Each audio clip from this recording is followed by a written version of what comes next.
రాధ వాళ్ళ ఇంట్లో అలా పడుకుని ఉంటుంది. ఇంతలో రుక్మిణి పంపించిన రౌడీలైతే అక్కడికి వస్తారు. అక్కడికి వచ్చి రాధని చంపేయాలని చూస్తారు. ఇక ఇంతలోనే శ్యామ్ అయితే ముసుగు వేసుకుని వచ్చి రాధని కాపాడాలని ప్రయత్నిస్తాడు.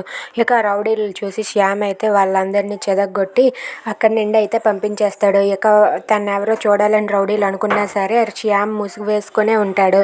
ఇక వాళ్ళందరినీ ఒకరి తర్వాత ఒకరిని చెదగొట్టి శ్యామ్ వాళ్ళందరినీ అక్కడి నుండి అయితే తరిమేశాక రాధ అలా నిద్దట్లోనే ఉంటుంది. శ్యామ్ అయితే వాళ్ళందరినీ కొట్టేశాక తన ముసుగు తీసి రాధని చూస్తూ ఉంటాడు.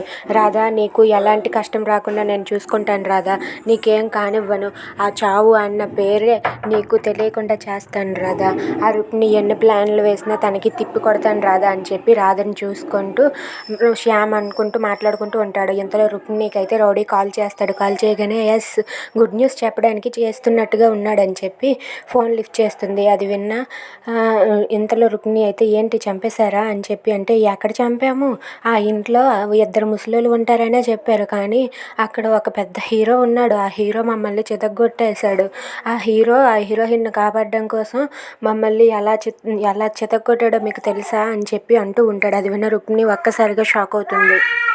ఎవరు ఆ హీరో, వాడు ఫేస్ ఎలా ఉంటుంది అని చెప్పి అడిగితే అదేమోనమ్మా మాకేం తెలుసు, వాడు ముసుగేసుకొని ఉన్నాడని చెప్పి అంటూ ఉంటాడు. ఇంతలో రుక్మిణికి డౌట్ వచ్చి శ్యామ్ రూమ్లోనికి వెళ్తుంది. ఇక శ్యామ్ అక్కడ పడుకున్నట్టుగా పిల్లోస్ పెట్టేసి దుప్పటి కప్పేసి ఉంచుతాడు. అది తెరిచి చూసేసరికి రుక్మిణి ఒక్కసారిగా షాక్ అవుతుంది. అక్కడ ఉన్న పిల్లోని చూసి శ్యామ్ ఇంత మోసం చేస్తాడని అనుకోలేదు. శ్యామ్ ఇదంతా చేశాడా అంటే రాధని కాపాడడానికి శ్యామ్ వెళ్ళాడా అని చెప్పి రుక్మిణి అనుకుంటూ ఉంటుంది. If you like this video please like, share and subscribe.